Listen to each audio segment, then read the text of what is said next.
Hello hi అందరికీ నమస్కారం. Welcome to Suma YouTube channel. ఈ వీడియోలో నేను మీకు నిమ్మకాయ పులిహోర ఎలా తయారు చేయాలో చూపించబోతున్నాను. ముందుగా ఒక గిన్నెలోకి మనం ఉడికించి పెట్టుకున్న వైట్ రైస్ని తీసుకోవాలి.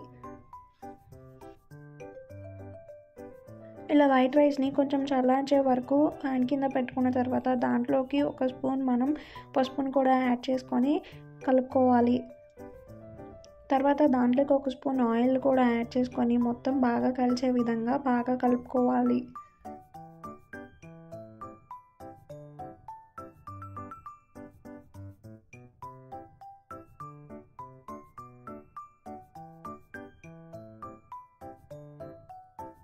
ఇలా పసుపు అంతా కలిసే విధంగా బాగా కలుపుకున్న తర్వాత మనం దీంట్లోకి తిరుమతను రెడీ చేసుకుందాం. ఒక గిన్నె పెట్టుకొని దాంట్లోకి కొంచెం ఆయిల్ వేసుకొని దాంట్లోకి కొన్ని పల్లీలను వేసుకోవాలి.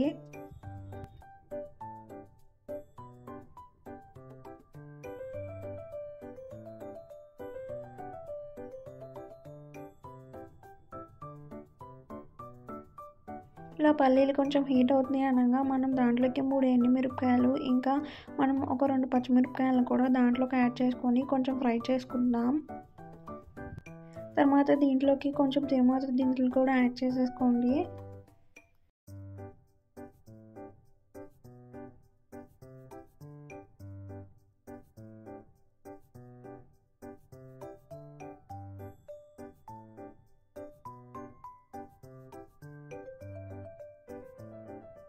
ఇలా ఈ పల్లీలు ఇంకా పచ్చిమిరపకాయలు ఎండుమిరపకాయలు ఇవన్నీ ఫ్రై అయ్యేలోపు మనం దీంట్లోకి కొంచెం కరివేపాకు కూడా యాడ్ చేసుకొని కొంచెం చిటపట అనేంత వరకు ఉంచుకొని మనం ముందుగా రెడీ చేసి పెట్టుకున్న వైట్ రైస్లోకి దీన్ని యాడ్ చేసుకోవాలి.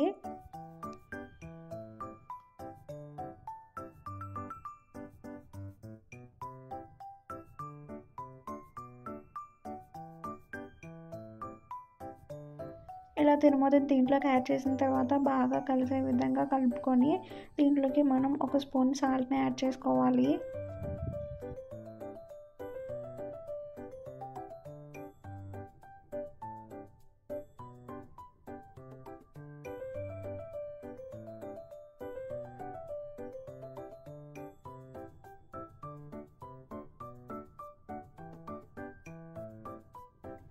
ఇలా ఉప్పు వేసుకున్నాక బాగా కలుపుకున్న తర్వాత దీంట్లోకి ఒక నిమ్మకాయని పిండుకోండి. నేను తీసుకున్న రైస్కి అయితే నాకు ఒక నిమ్మకాయ పట్టింది.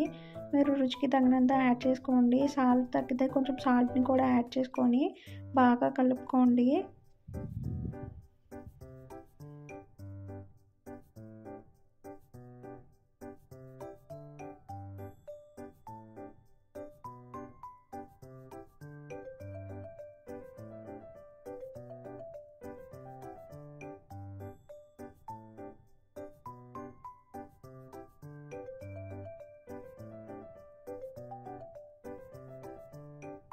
నిమ్మకాయ రసం పిండేసిన తర్వాత బాగా కలుపుకొని దించి సర్వ్ చేసుకుంటే ఎంతో రుచికరమైన నిమ్మకాయ పులిహోర రెడీ అయిపోతుంది. మనం ఈజీగా ఒక 10 నుంచి 15 మినిట్స్ లోపు రెడీ చేసేసుకోవచ్చు. ఏవైనా ఫెస్టివల్స్ కానీ ఒకేషన్స్ కానీ మనం సింపుల్గా ఇంట్లోనే రెడీ చేసేసుకోవచ్చు. ఒకసారి ట్రై చేసి చూడండి. ఈ వీడియో మీకు నచ్చినట్లయితే లైక్ చేయండి, షేర్ చేయండి, సబ్స్క్రైబ్ చేయండి. Thanks for watching.